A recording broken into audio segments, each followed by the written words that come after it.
Bonjour à tous, bienvenue à l'émission Bâtisseurs d'avenir. Comme vous pouvez voir, nous sommes à l'extérieur, mais pas n'importe où à Baie-Saint-Paul, dans la cour d'école où se déroule, pendant la saison estivale, le gros événement de Baie-Saint-Paul, le Festif. Alors, comme vous l'avez deviné, nous allons rencontrer les gens du Festif, Clément et Anne-Marie. Nous allons également rencontrer Annabelle du CLD qui va nous parler de la collaboration qui existe depuis plusieurs années entre le CLD et le Festif et bien sûr d'autres surprises que nous vous invitons à regarder avec nous. Bonne émission!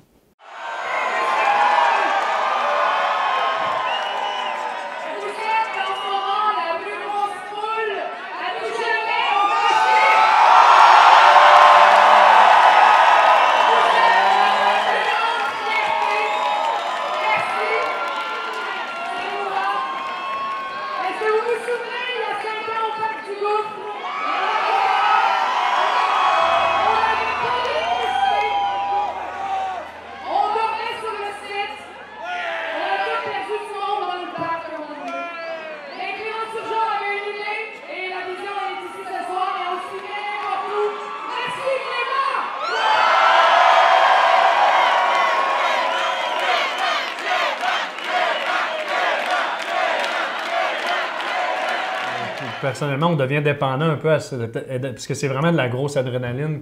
Ouais. C'est difficile à expliquer, puis nos proches, ils nous voient des fois travailler comme des malades, comme des fous. C'est très oui, intense. c'est ça. Puis un festival, des fois, il y en a qui se demandent comment tu fais pour travailler autant sur un événement de 3 jours, mais il y a tellement de facteurs qu'il faut prévoir pour arriver à faire cet événement-là.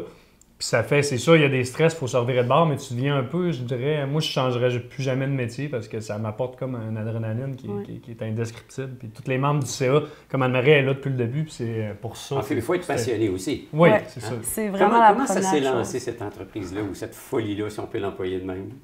Ben, c'est vraiment que on a toujours été dans le milieu de la musique. Moi, j'avais organisé le Woodspunk, qui est un festival de musique plus punk alternative avec la Maison des Jeunes. Ici à Baie-Saint-Paul. Oui, ça c'est vraiment la préhistoire du festival. Ben, ça fait pas partie de l'histoire du festival, mais ça a quand même ça nous a inspiré beaucoup au début, c'est sûr.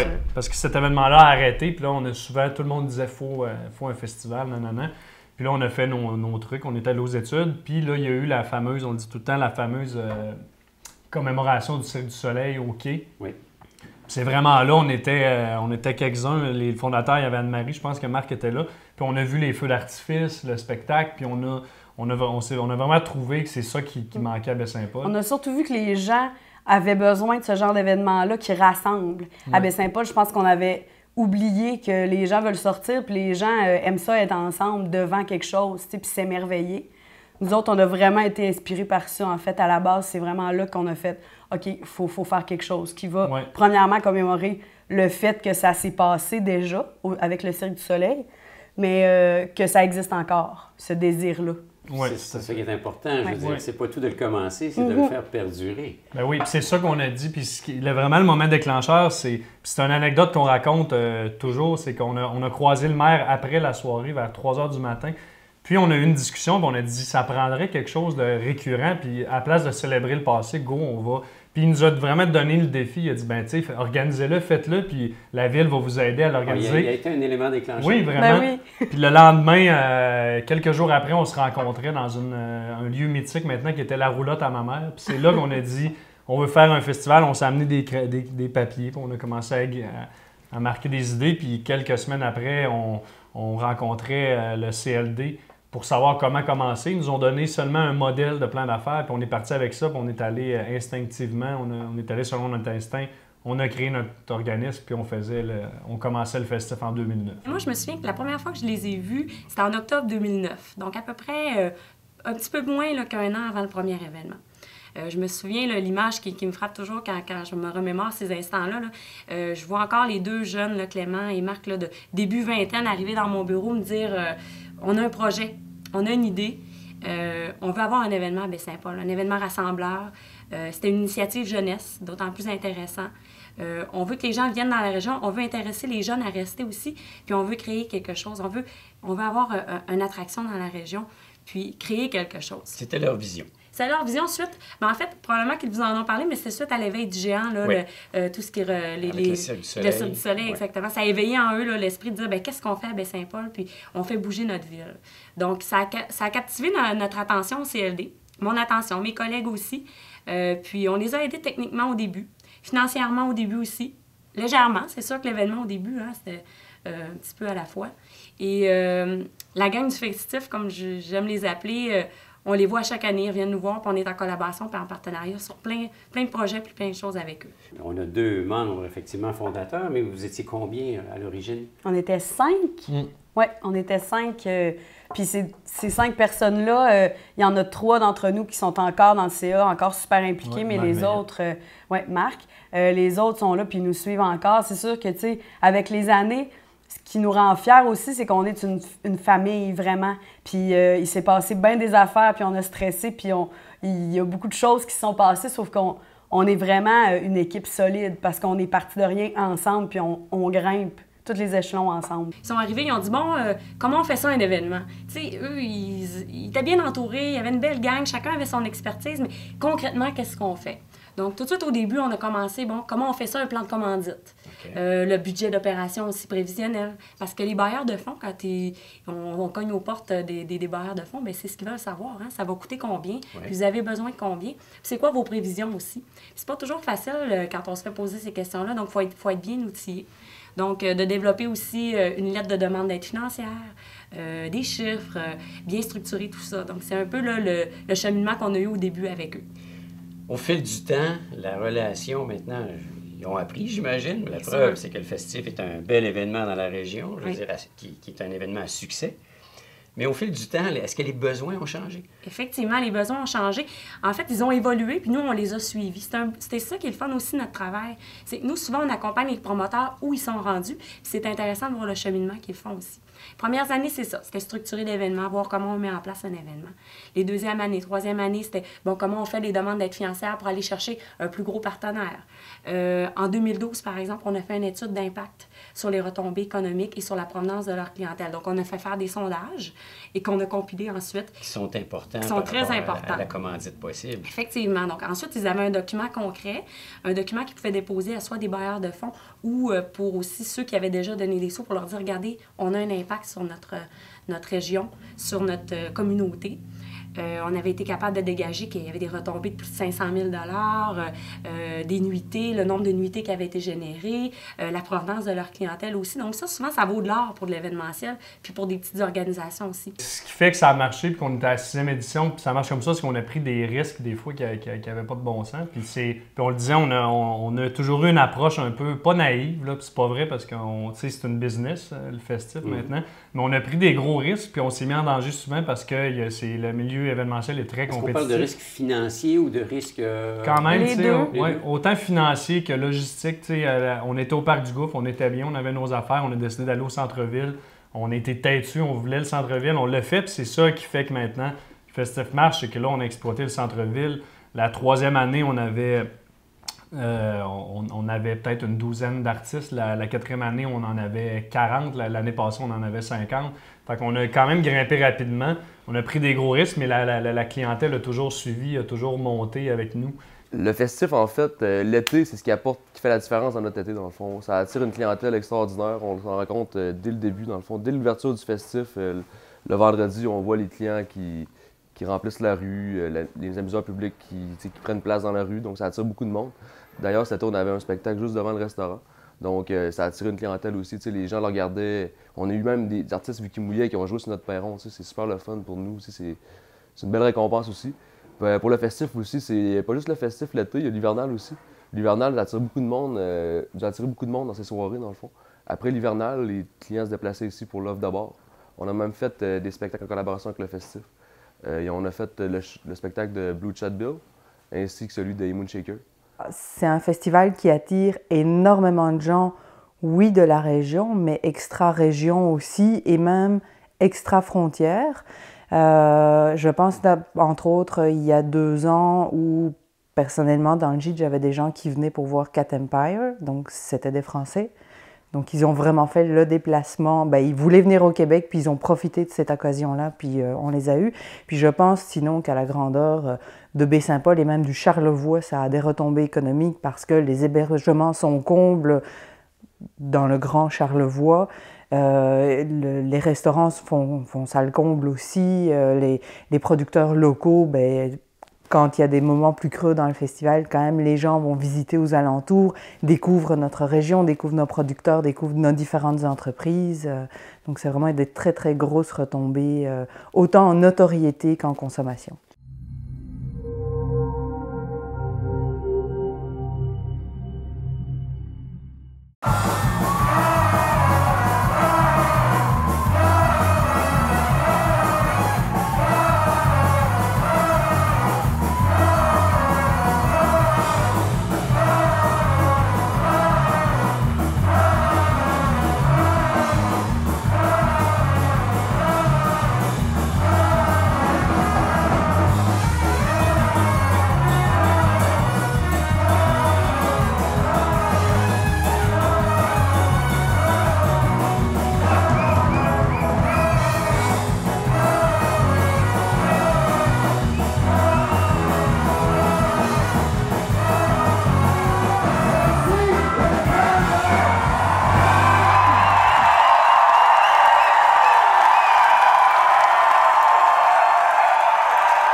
La venue, nous, c'est un fait marquant, puis on en parle, on radote ce spectacle-là, mais Cat Empire, qui était un groupe australien qu'on a fait venir, c'était un fait marquant aussi parce que... De réputation internationale. Oui, puis on a apporté, puis c'est là que les gens du Québec, la troisième année, c'était des artistes québécois, puis on avait du monde, mais c'était beaucoup local. Puis la quatrième année, là, ça a explosé, puis les gens de Québec-Montréal ont dit « C'est quoi le festif? » Cat Empire, c'est un des deux seuls shows qu'ils font au Québec là, cet été, puis il y a le festif. Fait que là, les gens, ça a explosé, là, c'est un exemple, mais tu sais, moi j'avais les appels sur mon cellulaire. La troisième année, c'était correct, mais quatrième, j'avais des 25 appels, 30, 40 appels par jour. Juste avant le festif, on était rendu avec quelqu'un qui répondait à ma place parce que là, c'était vraiment Cat Empire qui a déclenché l'information ça. sur le festival. Oui.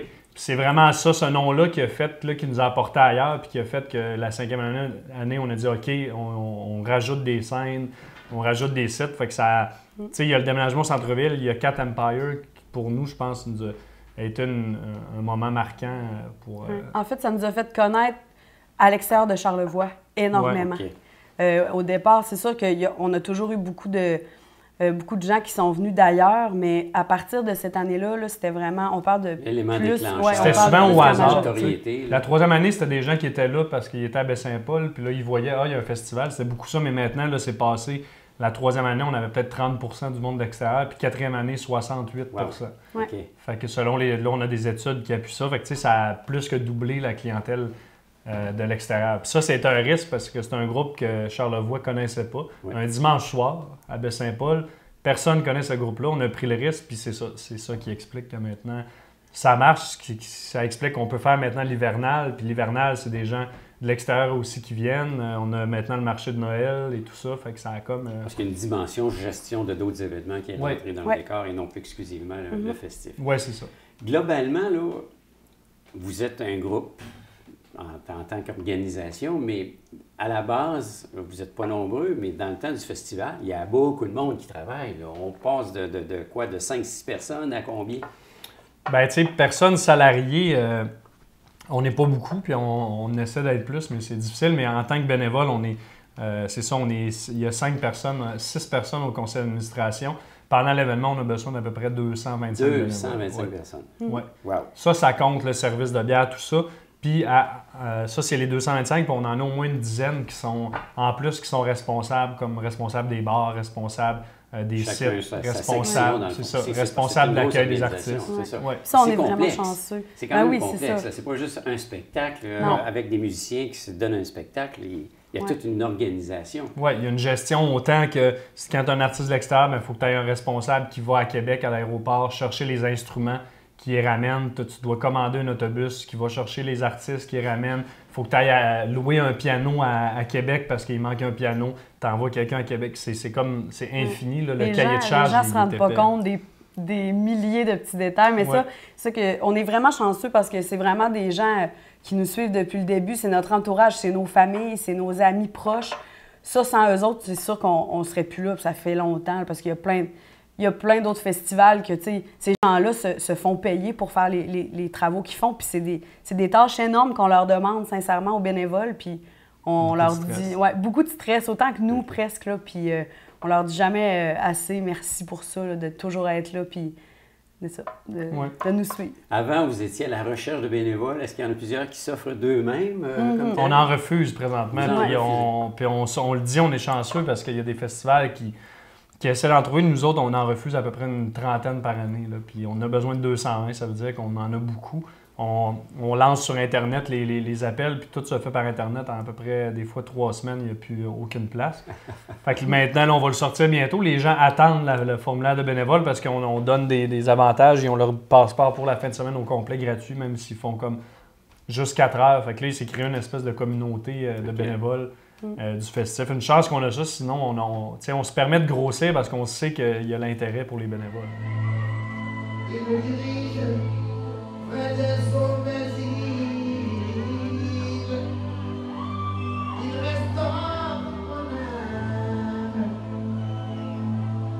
me conduit dans les sentiers de la justice à cause de son nom, à cause de son nom. Et quand je marche dans la vallée de l'ombre de la mort, je ne crains aucun mal, car Dieu est avec moi. Je ne crains aucun mal.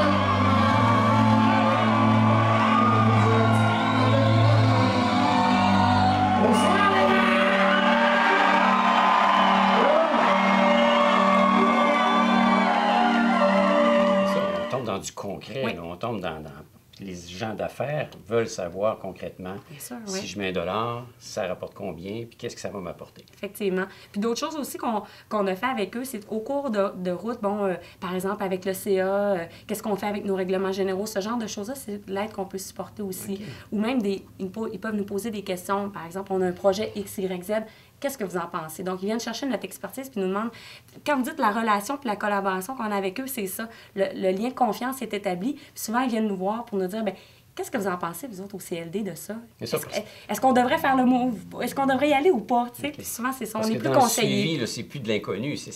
Vous les avez vus grandir et à partir de là, votre conseil devient plus pointu et plus spécifique à leurs besoins. On les aide à évoluer et à grandir. OK. Si le CLD ne nous avait pas, parce qu'ils nous ont demandé, bon, est-ce que vous avez fait votre plan d'affaires? On a dit, on ne savait même pas c'était quoi. On a dit, on veut faire un festival, je ne sais pas trop. Puis c'est ça, fait que le CLD nous a vraiment dit, OK, vous avez besoin d'un plan d'affaires. Après ça, venez nous voir. Finalement, on a fait le plan d'affaires, puis on a cherché sur Internet, OK, ça prend des commandites. On est allé, on a marqué sur Google, modèle, demande de commandite. On a trouvé une demande, on l'a adapté. Fait qu'on a vraiment parti de comme absolument rien, puis on l'a dit, c'était vraiment instinctif. On s'est dit, bon, ça doit prendre des subventions, on va marquer sur Google, subvention, festival, on a trouvé ça.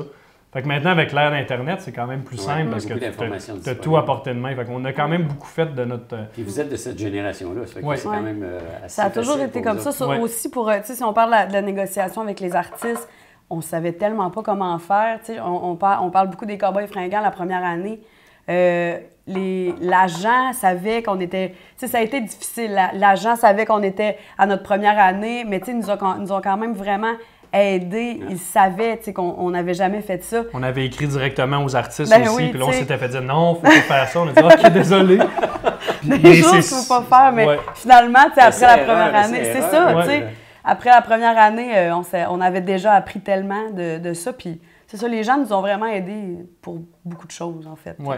Mais disons, on est plus de l'école, j'arrête pas de dire le mot instinctif, mais on est plus de l'école, de cette école-là. Tu sais, on a un plan d'affaires, tout ça, mais c'est beaucoup, on fait l'édition, on voit les commentaires des gens. OK, je pense qu'on est prêt à grossir, puis on grossit. On se pose comme pas la question, on y va beaucoup selon notre instinct, puis ça ne trompe pas dans le milieu culturel.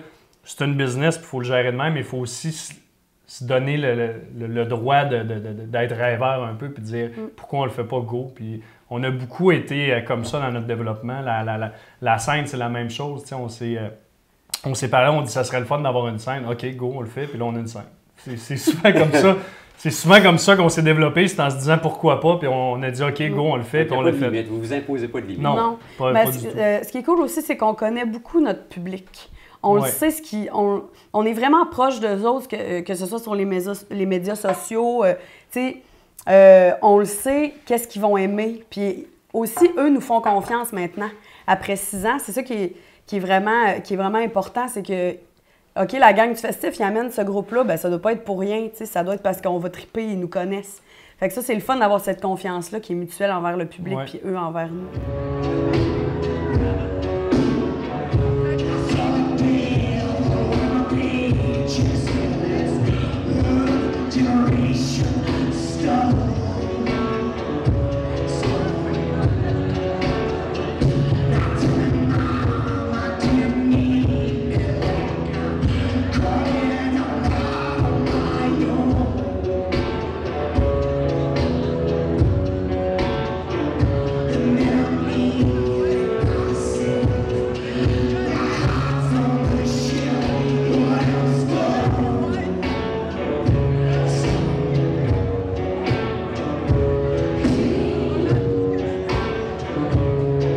Je regarde des fois le festif, je prends du recul, je me dis c'est exactement ça que je voulais comme festival. Moi, je voulais me voir des gens qui débarquent d'un autobus parce que ils viennent pour le festival. Je veux voir des gens faire du camping pendant le festif.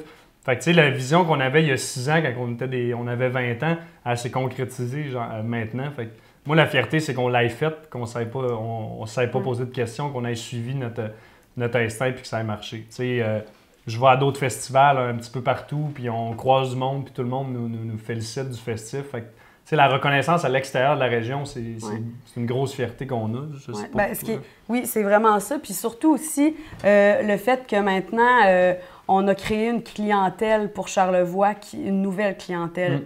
C'est vraiment... les gens commencent à connaître Charlevoix... Pas juste par ce qu'on connaissait avant, qui est aussi merveilleux, mais on pense vraiment qu'il y avait une clientèle qui manquait dans Charlevoix, de nouvelles personnes, puis on commence là, à les sentir, ces gens-là qui reviennent aussi, qui viennent pas juste pendant le festif, qui sont venus, puis que maintenant ils viennent l'hiver, puis ils viennent durant la semaine de relâche, puis avec leur famille. Ça, c'est vraiment une belle fierté que de faire connaître notre belle région partout grâce à ce qu'on fait. Ouais. C'est quelque chose aussi qui est sentiment d'appartenance. Hein? Si on voit le nombre de bénévoles qui travaillent avec les événements, juste le festif, c'est au-dessus de 180 bénévoles qui travaillent pour une fin de semaine. Là. Donc, c'est énorme. Ça vient de partout. Puis, ils n'ont pas de problème à trouver des bénévoles souvent. Hein? Les gens, quand on dit, là, quand on crée un événement puis qu'on développe quelque chose, il faut créer le sentiment d'appartenance de la population face à cet événement-là. Bien, eux, ils ont réussi à le faire. Puis, la plupart des événements de notre MRC le font très bien aussi. Mais c'est magnifique, Baie-Saint-Paul. Si on mettrait cet événement-là à un autre endroit, ça n'aurait pas le même impact. Les gens... pas la même magie. Non, c'est ça. Le centre-ville est conçu. Nous, on le dit, il est conçu pour accueillir un festival. Ça prenait ça parce qu'il y a des sites tout près, il y a les terrasses, les bistrots qui sont proches. À pied, oui, c'est ça. Puis la beauté, les gens peuvent aller au fleuve après ça, profiter l'après-midi de l'air du fleuve. C'est à 1 heure de Québec, c'est proche des grands centres. Fait que la situation géographique, la beauté du centre-ville, on a la chance d'avoir, entre autres, comme la microbrasserie Charlevoix qui est là. Ça, c'est une grosse différence parce que les festivaliers, ils peuvent venir et ils peuvent goûter à nos produits. On a des restaurateurs locaux, puis ça, c'est une force du festival parce que c'est personnalisé pour la région. Je pense qu'il faut continuer, puis qu'il faut mettre l'accent, puis faire comme le Festif fait, mettre un gros accent sur les médias sociaux, qui est vraiment le média aujourd'hui pour véhiculer les événements.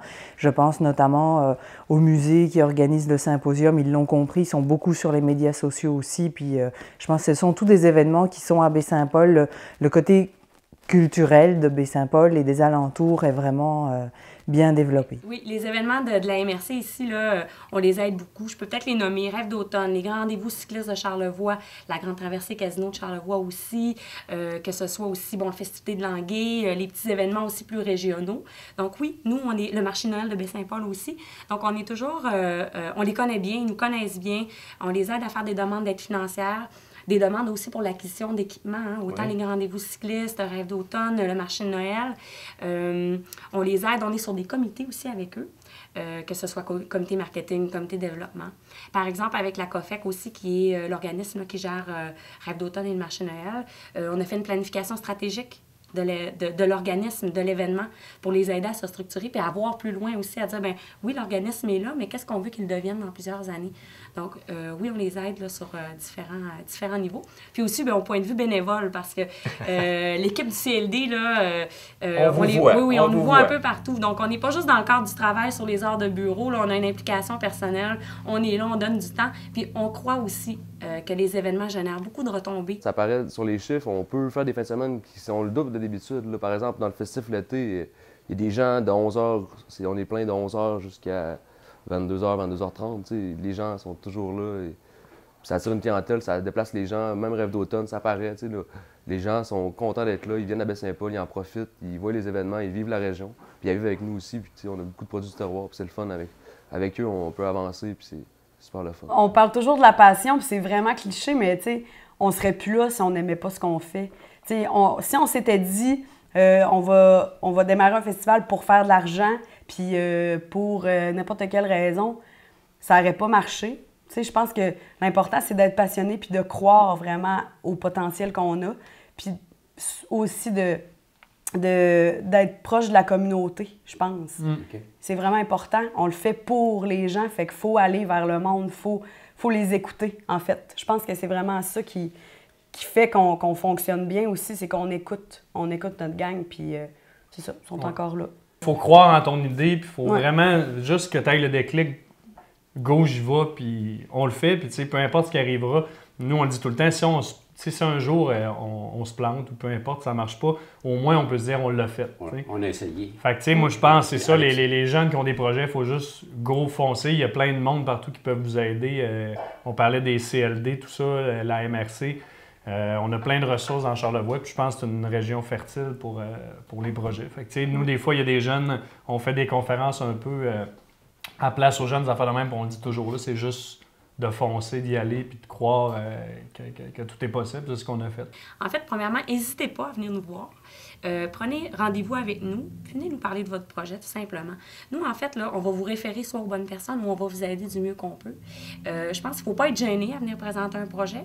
Si la gang du festif était venue voir, puis n'était pas venue voir, puis avait été gênée, peut-être qu'il aurait manqué certaines aides au début, puis ça aurait peut-être été un petit peu plus difficile. Je ne dis pas que ça n'aurait pas fonctionné, là, mais peut-être ça aurait été un petit peu plus long, plus difficile. Il ne faut pas gêner, il faut venir nous voir. On a des champs d'expertise aussi au CLD. On a quelqu'un en agroalimentaire, agriculture, en services et commerce, en tourisme. Donc, on est capable d'aller chercher différentes expertises, puis on sait où aller chercher aussi des collaborations puis des expertises ailleurs. Ah, okay. Donc, c'est vraiment un service intéressant. Puis, comme souvent, les gens peuvent arriver avec seulement une idée de projet, et on va les aider. Puis on peut seulement en discuter aussi, puis faire en sorte que le projet va évoluer. Ou une personne peut arriver avec un projet qui est très avancé, qui reste seulement, par exemple, à peaufiner les budgets ou les chiffres, puis on peut l'aider aussi. Là. Peu importe le stade du projet, on peut être là pour les aider. La première démarche, c'est d'aller frapper. Exact. Oui, il ne faut pas avoir peur de frapper à notre porte, premièrement, parce que c'est important. Puis je pense qu'on est là, puis on est là pour ça. Il faut utiliser nos services, là. Super. Oui. Annabelle Tremblay, merci pour toutes ces explications. Bien, ça m'a fait plaisir. Et on va sûrement avoir l'occasion de se reparler. Bien sûr. Et de se croiser peut-être dans un événement. Bien sûr, oui. Ah, merci.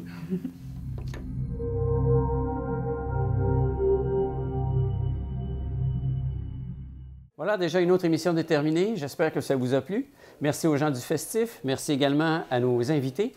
La semaine prochaine, nous allons rencontrer une entreprise très connue dans Charlevoix qui nous fait honneur à l'extérieur des frontières de Charlevoix, Simard Suspension. Alors, c'est un rendez-vous. À bientôt.